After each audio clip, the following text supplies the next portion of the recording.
नमस्कार, आप सभी दर्शकों का रिपोर्टर पोस्ट में स्वागत है। और एक बार फिर से मोराबादी में युवाओं का हुजूम जो है वो यहाँ पर नज़र आ रहा है। आपको बता दें कि 23 तारीख को तमाम युवा जो है वो यहाँ पर नियोजन नीति 1932 खतियान आधारित मांगते हुए नज़र आ रहे थे और उस दौरान इन तमाम युवाओं को रोका गया था।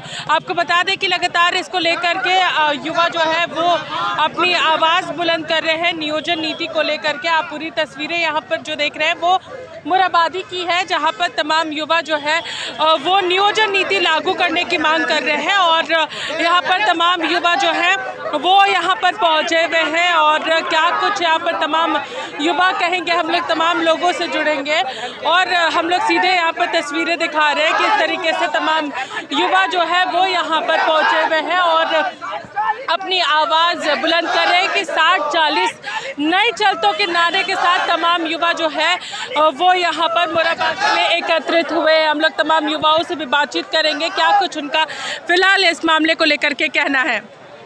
यहाँ पर हमारे साथ मोतीलाल जी, हम लोग सीधे इनसे जुड़ते हैं। क्या कैसी नीति आप लोग चाह रहे हैं? हम लोग नीति सबसे पहले कहना चाह रहे हैं कि सबसे पहले झारखंड सरकार परिभाषित करे कि झारखंडी कौन है। झारखंडी को परिभाषित करने के लिए उसके 4 पैमाना तय करें। पहला खतियान आधार पर, दूसरा भूमि संबंधी दस्तावेज पर, तीसरा भाषा पर और चौथा संस्कृति पर। और इस आधार पर झारखंडी को परिभाषित करें कि झारखंडी है कौन। जब झारखंडी परिभाषित हो जाएगा कि झारखंड के लोग कितने, मान लीजिए यहाँ 100 लोग हैं तो 100 लोगों में पहले जानेंगे ना कौन बिहार का है, कौन महाराष्ट्र का, कौन गुजरात का, कौन झारखंड का है। जब झारखंड परिभाषित हो जाएगा उस आधार पर सरकार को नियोजन बनाना चाहिए। नियोजन में क्या करना चाहिए कि 95% हमारे लिए, यानी 100 में से 95 सीटें हमारे झारखंड के बच्चों के लिए और 5 सीटें बाहर के लोगों के लिए। जैसे 28 में से 18 राज्य ने ऐसे नियोजन नीति बनाया है कि 95 को वहाँ के उस राज्य के निवासी के लिए और 5 को अदर राज्य के निवासी के लिए सीटें होनी चाहिए। अगर ऐसा नियोजन नीति बनता है तो कभी हाईकोर्ट और सुप्रीम कोर्ट में चैलेंजिंग नहीं होगा, कभी खारिज नहीं होगा। और अगर कुछ राज्य हैं जैसे भारत में तेलंगाना और आंध्र प्रदेश जैसे राज्य है जो 371D के तहत क्या किया कि स्पेशल प्रोविज़न के तहत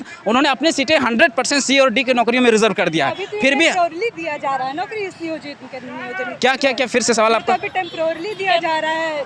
नहीं देखिए, अच्छा एक बात बताइए, जब सारी वैकेंसियाँ अभी सरकार की डाटा आंकड़ा कहती है, कार्मिक विभाग की डाटा कि 3.5 लाख वैकेंसियाँ यहाँ खाली है। और जब टेम्प्रेरी में ही सारे ज्वाइनिंग ले लिया जाएगा और वो जब सब टेम्प्रेरी में ज्वाइनिंग हो जाएगा उसके बाद क्या होगा? फिर तो नौकरियां रहेंगी ही नहीं। और जब नौकरियां मिल जाने के बाद वो 62 साल के बाद में वो रिटायरमेंट करेगा। यानी जो आदमी यहाँ आएगा वो तो घुस ही जाएगा। फिर हमको टेम्प्रेरी और परमानेंटली नियम बना के हम क्या करेंगे? मान लीजिए सारा वैकेंसी दे दिए, उसके बाद हम परमानेंटली बना के क्या करेंगे? कोई तो उसका महत्व नहीं रह जाता ना। तो टेम्प्रेरी नहीं, हम लोग को परमानेंटली चाहिए। और टेम्प्रेरी हो भी तो टेम्प्रेरी में हम लोग को 95% यहाँ झारखंड के लोगों के लिए रिजर्व चाहिए, 5% अदर के लिए हम ये। उसके बाद जो नियोजन में जो भाषा का महत्व है उसका बैरियर जरूर लगना चाहिए। जैसे हम उड़ीसा की नियोजन नीति को जब पढ़ रहे थे तो वहाँ पर स्पष्ट शब्दों में लिख दिया था ही she must to able read write and speak Odia language. आपको वहाँ पढ़ना लिखना बोलना समझना ओडिया आना चाहिए। उसके बाद अगला कॉलम में उड़िया जोड़ता है उड़ीसा कि आपको उसी वहीं से पास करना होगा उड़िया लैंग्वेज जो उड़िया सरकार ने मान्यता दी हो, अन्यथा आप वहाँ नौकरी नहीं ले सकते हैं। और एक और कॉलम जोड़ता है उड़िया सरकार कि आपको कम से कम 7th क्लास जो है उड़िया लैंग्वेज में पास करना चाहिए, तभी आप नौकरी ले सकते हैं। तो ये भाषा का बैरियर लगना चाहिए। जैसे हमारा झारखंड में 5 जनजाति है, संथाली, मुंडारी, कुड़ुक और खड़िया, और 4 क्षेत्रीय खोटा, कुड़माली, नागपुरी और पंचपरगनिया।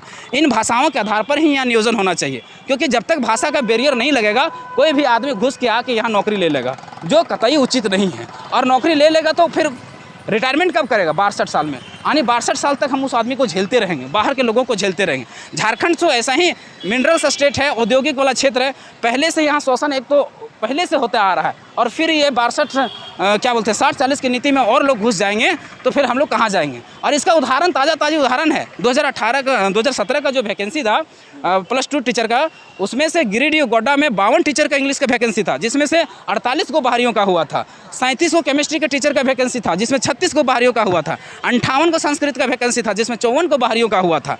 तो इस तरह से हम तो कह रहे हैं कि 90% बाहरियों का हो जा रहा है, 90%। लेकिन हम तो देख रहे हैं कि आंकड़ों को अगर देखा जाए तो हमको लगता है 99% यहाँ बाहर के लोगों को हो जा रहा है जनरल कोटा में। तो वो जनरल कोटा में अगर बाहर के लोगों को हो जाएगा, यानी 40 सीटें अगर बाहर, 100 सीट में 40 सीटें अगर बाहर के लोगों के लिए हो जाएगा तो इससे बड़ा दुर्भाग्य क्या हो सकता है झारखंड के लिए। इसीलिए हम लोग मांग करते हैं कि 60-40 की नीति जो है नहीं चलेगा। 95 और 5 की नीति लाइए, 95 हमारे लिए, 5 बाहर के लोगों के लिए। धन्यवाद। मोतीलाल जी, यहाँ पर जब आलमगीर आलम से बातचीत आप लोगों की हुई थी तो उन्होंने कहा था कि आप लोगों इंतजार करिए। अभी भी हम लोगों के साथ भी बातचीत के दौरान उन्होंने कहा कि युवा थोड़ा सा इंतजार करिए। युवाओं को किसने कहा कि 40% ओपन फॉर ऑल रहेगा, उसमें संशोधन है जो अब तक सामने नहीं आया है। नहीं, अगर नहीं आया है तो ये जो वैकेंसी आप निकाल रहे हैं, जैसे अभी 2 वैकेंसी निकाले, एक प्रयोगशाला वाला निकाले, एक टीचर वाला पीजीटी टीचर का निकाले, तो ये जो वैकेंसी निकल रही है तो उसी नीति का तहत तो निकल रही है। फिर इसको रोक लगाइए ना, जब आपकी परमानेंट नीति जब बन जाएगी फिर वैकेंसी निकालिए। लेकिन वैकेंसी तो आप धड़ाधड़ दे रहे हैं, और उसमें अगर धड़ाधड़ दे रहे हैं तो बाद में ज्वाइनिंग होगा तो कहाँ से 62 साल के बाद रिटायर करेगा, फिर हम लोग कहाँ जाएंगे?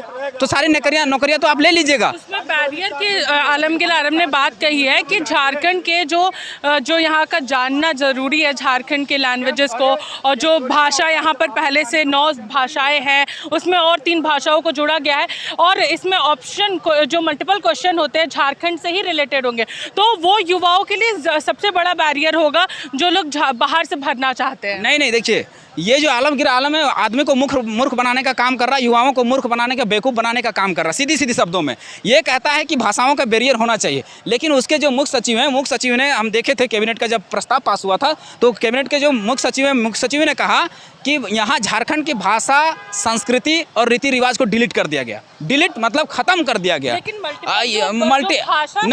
जो भाषा है, जो पहले से क्षेत्रीय भाषा है, उसमें मल्टीपल क्वेश्चन जो है वो झारखंड से ही रिलेटेड रहेगा। जो मल्टीपल चॉइस क्वेश्चन इसमें 100 मार्क्स के जो डाले गए हैं, कैसे रहेगा? आप यहाँ पर देखिए, हिंदी को घुसा दिए, क्षेत्रीय भाषा बना दिए, इंग्लिश को क्षेत्रीय भाषा बना दिए, संस्कृत को क्षेत्रीय भाषा बना दिए, उर्दू को क्षेत्रीय भाषा बना दिए, बांग्ला को क्षेत्रीय भाषा बना दिए, उड़िया को क्षेत्रीय भाषा बना दिए, और आप कहते हैं कि भाषा का हम लोग बैरियर लगा रहे हैं। कहाँ का बैरियर? ये तो घुसा दिए, और बैरियर कहाँ लगाए? केवल बुड़बक बनाने का काम कर रहा है ये लोग। एकदम जब जाता है छात्र, जब उग्र आंदोलन करता है तो ये लोग झूठा आश्वासन देता है कि हम लोग ऐसा लाएंगे कि उनमें बैरियर रहेगा। अगर बैरियर तो आप नोटिफिकेशन देखिए ना, नोटिफिकेशन साफ शब्दों में लिखा है कि हिंदी इंग्लिश सबको बना दिया है क्षेत्रीय भाषा। मतलब आप लोगों को भरोसा नहीं, क्योंकि उनका कहना है ये टेम्परेरी नीति है, पूरी नीति अभी तक अभ्यर्थियों के सामने नहीं आई है। तो ये 60-40 कहाँ से आ रहा है, ये उन्हें भी समझ में नहीं आया। 60-40 कहाँ से आ रहा है तो ये तो आप ही जानिए ना। सबसे पहली बात, आप तो बनाए ही नहीं, नीति तो बना ही नहीं रहे हैं। आप कह रहे हैं कि 2016 के पहले वाला पूर्व वाला नीति लागू हो, तो 2016 के पूर्व में नीति में यही है, 60-40 का ही है। आप तो अपना नीति तो बनाए ही नहीं है। आपकी नीति तो जो बनाए थे खारिज हो चुका है, तो हम क्या मान लें? अगर 2016 के पूर्व की नीति को लाते हैं तो उसमें तो 60-40 ही है, तो इसीलिए तो कह रहे हैं। तो आप ही तो कह रहे हैं कि हम 2016 के पूर्व का नीति ला रहे हैं, तो आप ही तो कह रहे हैं कि 60-40 ला रहे हैं। मतलब संशोधन का इंतजार अब नहीं कर पाएंगे? नहीं, संशोधन का कोई बात ही नहीं है। सबसे पहले हम फिर से कह रहे हैं वही कि सबसे पहले झारखंड सरकार खतियान आधारित स्थानीय नीति बनाए, उसके बाद उसके आधार पर नियोजन नीति बनाए।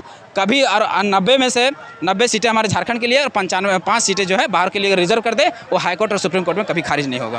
तो यहाँ पर युवाओं का स्पष्ट रूप से कहना है, मोतीलाल जी हम लोग के साथ जुड़े हुए थे यहाँ पर, और एक बार फिर से तस्वीरें आपको हम दिखाएंगे कि तमाम युवा जो है वो एक बार फिर से यहाँ पर मोराबादी पहुँच चुके हैं, और इनका स्पष्ट रूप से कहना है कि 95 और 5 का रेशियो जो है वो झारखंड में होना चाहिए नियोजन नीति क्यों, और वो फिर कभी भी कोर्ट में जाकर के खारिज नहीं होगा। और 1932 खतियान आधारित ही नियोजन नीति जो है वो झारखंड के युवाओं को चाहिए। तब तक के लिए बने रही रिपोर्टर पोस्ट के साथ मैं पूजा। नमस्कार।